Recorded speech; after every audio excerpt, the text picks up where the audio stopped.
Good morning बच्चों। आज हम क्लास 7 का हिंदी लिटरेचर का फर्स्ट चैप्टर पढ़ेंगे, जो कि एक कविता है। जीवन नहीं मरा करता। इसके लेखक श्री गोपाल दास नीरज हैं। इस कविता में निराश लोगों के मन में आशा का संचार किया गया है। आइए हम कविता को पढ़कर उसका अर्थ समझते हैं। छिप छिप कर अश्रु बहाने वालों, मोती व्यर्थ लुटाने वालों, कुछ सपनों के मर जाने से जीवन नहीं मरा करता है। कवि कह रहा है कि अपने अमूल्य मोती रूपी आंसुओं को एकांत में बैठकर बहाने वालों, किसी सपने के मर जाने से अर्थात उसके टूट जाने से हमारे जीवन समाप्त नहीं होता है। सपना क्या है? नयन सेज पर, सेज मतलब होता है बिस्तर। सपना क्या है? नयन सेज पर सोया हुआ आंख का पानी। सपना कुछ और नहीं है, सपना सिर्फ एक हमारी कल्पना शक्ति है। और टूटना है उसका ज्यों आगे जागे कच्ची नींद जवानी। जैसे हम कच्ची नींद से जाग जाते हैं, उसी तरह से हमारा वो जो कल्पना शक्ति में देखा गया सपना है, उसका टूटना भी ठीक उसी प्रकार से होता है।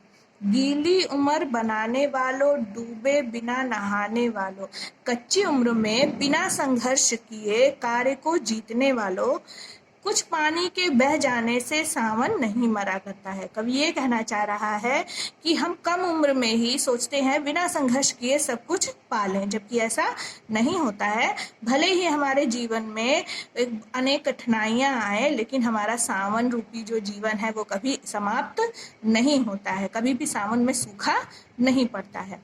माला बिखर गई तो क्या है, खुद ही हल हो गई समस्या। कुछ नहीं होता यदि हमारे सपनों की माला टूट जाए और अनेक समस्याएं हमारे पास आ जाएं, तो इससे हमें घबराना नहीं चाहिए। क्यों? क्योंकि हमारी समस्या खुद ब खुद हल हो जाएगी जब हम क्या करेंगे, कठिन परिश्रम करके अपने आंसू गर नीलाम हुए तो समझो पूरी हुई तपस्या। कहने का मतलब, अगर हम कठिन परिश्रम करके फिर से उस कार्य को करेंगे, फिर से उस सपनों की माला को पिरोएंगे, तो हमारी तपस्या पूरी हो जाएगी, हमारा कार्य सफल हो जाएगा। रूठे दिवस मनाने वालों, फटी कमीज सिलाने वालों।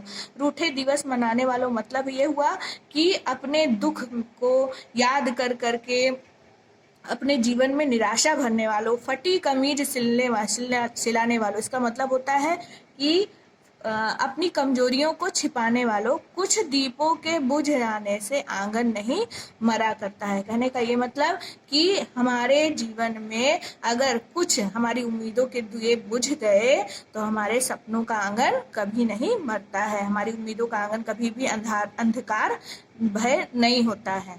खोता कुछ भी नहीं यहाँ पर, केवल जिल्द बदलती पोथी। जैसे आप पुरानी किताब पर एक नया कवर चढ़ा दीजिए, फिर से उसको नया बना दीजिए, ठीक उसी तरह से इस जीवन में हमारे सफलताएं होती हैं। ऐसा हम सोचते हैं कि हम असफल हो गए, लेकिन हम असफल नहीं होता है। जैसे हम कपड़े बदल करके शरीर को सुंदर बना देते हैं, या कह दीजिए कि अपनी कॉपी किताब के पुराने कवर को हटा करके फिर से उस पर नया कवर चढ़ाकर उसे नया बना देते हैं, उसी तरह से हमारा जीवन होता है।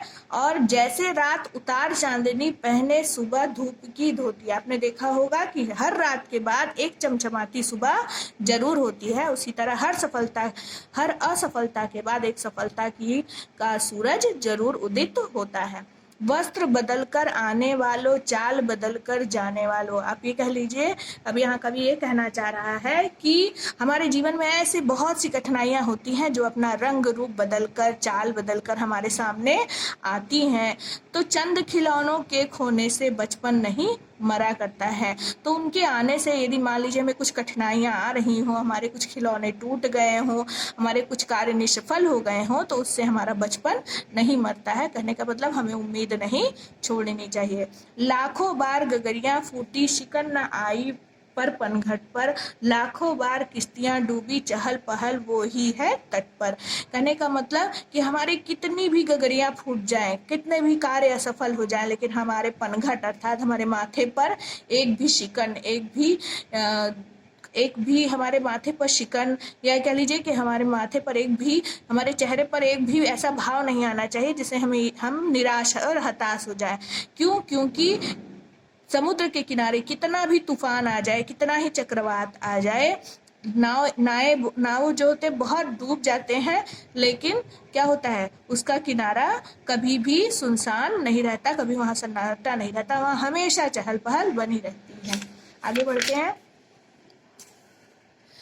तम की उम्र बढ़ाने वालों, लौ की आयु घटाने वालों, जीवन में हमारे अंधकार को बढ़ाने वाले और हमारी उम्मीद के दिए को, हमारी उसकी ज्योति को घटाने वाले, लाख करे पतझड़ कोशिश पर उपवन नहीं मरा करता है। जिस तरह से पतझड़ लाख चाहे लेकिन कभी बगीचे की हरियाली को वो हटा नहीं सकता। क्यों? क्योंकि पतझड़ के आने के ठीक बाद ही वसंत ऋतु आकर के फिर से उपवन में जनजीवन को हरा भरा कर देती है, फिर से हरियाली ला देती है। उसी तरह से लाख लोग हमें चाहें कि हमें हमारी टांग खींचकर हमें पीछे कर दें, हमें हरा दें, लेकिन ऐसा केवल सोच पाते हैं। यदि हम अपने बड़े ही दृढ़ता के साथ आगे बढ़ते जाएंगे तो कभी हमारे जीवन में ऐसा नहीं होगा। लूट लिया माली ने उपवन, लूटी न लेकिन गंध फूल की। कोई हमारे जीवन में केवल बाधाएं ला सकता है, लेकिन जिस तरह से माली उपवन से फूल को तो ले सकता है, लेकिन कभी वहां की सुगंध को वहां से हटा नहीं सकता। इसी तरह लोग हमें परेशान तो कर सकते हैं, लेकिन कभी हमें हमारे मार्ग से हटा नहीं सकते। तूफानों तक ने छेड़ा पर खिड़की बंद हुई न धूल की। कहने का ये मतलब बहुत बड़ी कठिनाइयों ने, तूफान मतलब बड़ी कठिनाइयों ने भी हमें कोशिश की हराने की, हमें रोकने की, लेकिन फिर भी उनसे कुछ नहीं हुआ। नफरत गले लगाने वालों, सब पर धूल उड़ाने वालों, कुछ मुखड़ों की नाराजी से दर्पण नहीं मरा करता है। कहने का ये मतलब है यहाँ पर कि कवि कहना चाह रहा है कि भले ही कुछ लोग हमसे नाराज हो जाएं, भले ही लोग हमारी सफलताओं को देखकर जलने लगे, लेकिन उससे हमारे जीवन का जो दर्पण है, हमारे जो जीवन का शीशा है, उस पर कोई आंच नहीं आनी चाहिए। हमारा कार्य कभी बीच में रुकना नहीं चाहिए।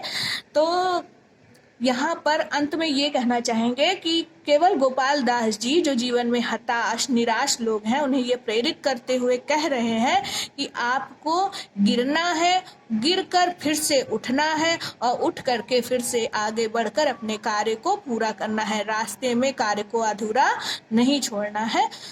अब इसी तरह से आप इस कविता के शब्दार्थों को देखिएगा और कविता को पुनः से फिर से पढ़ने की कोशिश करिएगा। धन्यवाद।